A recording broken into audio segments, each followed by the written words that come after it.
Lately, I've been pretty bored with everything. Games, books, hanging out with friends. You name it, I'm bored of it.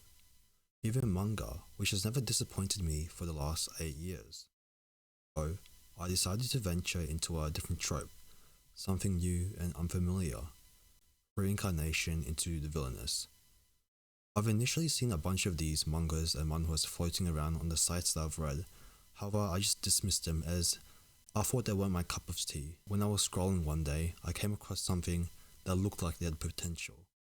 And it really hooked me, especially the front cover of it, because I've never really seen anything so different to what I would normally see that's typical of these tropes. With only 28 chapters, I thought, why not, let's just give it a shot. So I picked it up and I read it. And it was fantastic, to be honest. I was not disappointed at all. So, without further ado, let's begin The One Within the Villainess. The One Within the Villainess manga follows the story of Vermilia, a villainess whose body houses the soul of a reincarnator by the name of Emmy. What's interesting is the fact that Vermilia can still see the world through Emmy's lens, can view some of Emmy's memories as well, see the love Emmy has for her. And over time, Vermilia grows to care for Emmy, grows to love her because she gave a lonely girl, a distant girl, love, affection, and hope. As you know, the world is an atomic game. Basically a game where there is a female lead developing romantic relationships with multiple male characters. So, by the time the plot arrives, the arrival of the Star Maiden, the female main character, everything has already changed. Emmy, who was supposed to have a negative reputation and be abhorred, is well respected by teachers and students, and is close with the male leads. Yet, despite everything that she has done, it seems that causality cannot change one's destiny.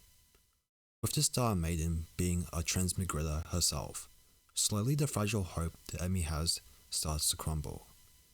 Slowly, her once stellar reputation transforms itself to be an ugly thing. The friends and male leads that she thought were once close to her turn their backs on her.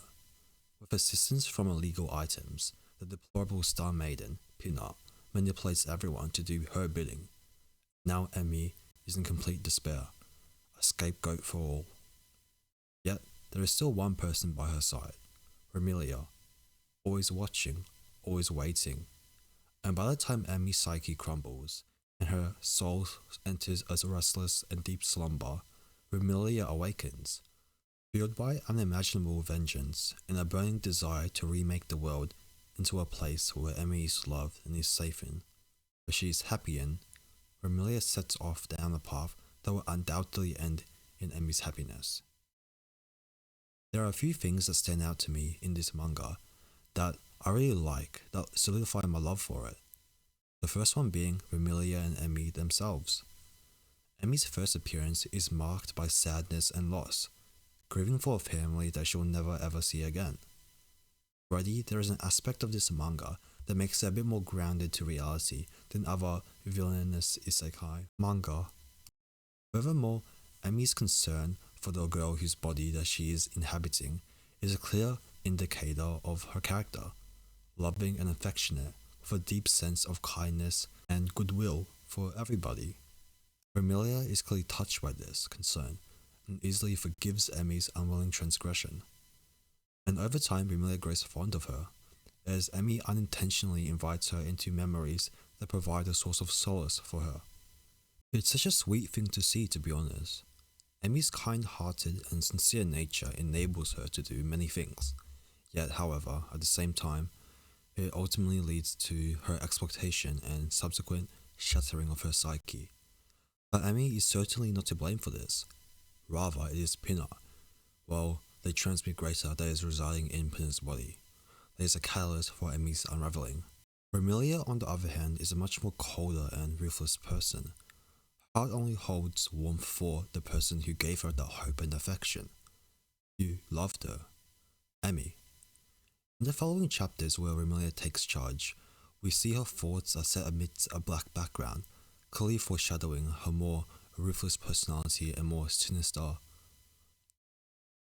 thoughts, I personally enjoy the somewhat contrasting personalities of Emmy and Remilia.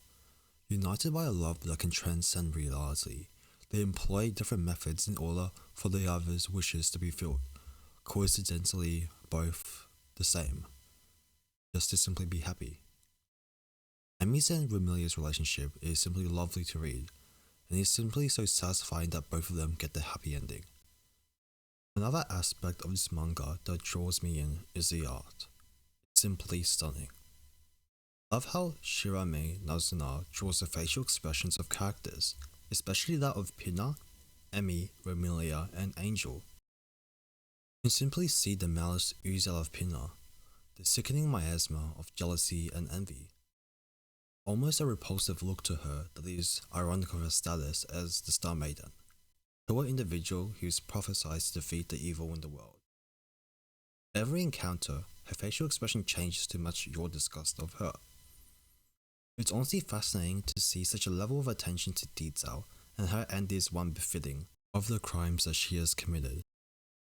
Amelia's appearance as well has a certain unique air around it. You can clearly see the moment where Amelia takes charge of her body. There's a refined atmosphere. There are more shadows that reflect her more ruthless personality, eyelashes are darker, hair more detailed. Me on the other hand is not more simply drawn but radiates more naivety and happiness. She is unfairly kind to everyone, and though that may be a burden to her, in the end it proves to be a boon. Angel, the Demon King, is drawn in a way that presents him as sophisticated and beautiful. He is presented as someone with unfair beauty, yet he is also untouchable. His cold mask of indifference eventually fades to accommodate more happiness and affection as the chapters go by, which is really nice to see. Furthermore, I love the designs of the creatures in this manga. God and the eyes of the protagonists can be twisted and inhumane, with an unhealthy obsession that leads to the doom of its victim. The face itself looks like an abomination, and the dialogue that accompanies such a creature is visually twisted.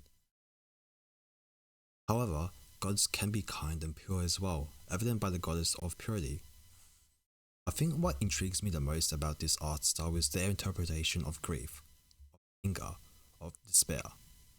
There is almost a cathartic way in which they draw an alternative ending of the Atomic Game, with Angel crying over the deceased head of his brother's body.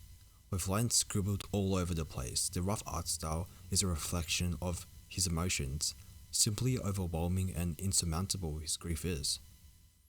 There are similar panels like this as well, perhaps one of the more sadder ones being Emmy's fall into despair. After months on end of being ostracized and not understanding why, trying to understand what happened and realizing that her painful efforts over these years have ultimately failed, her face of despair is just so painful to watch.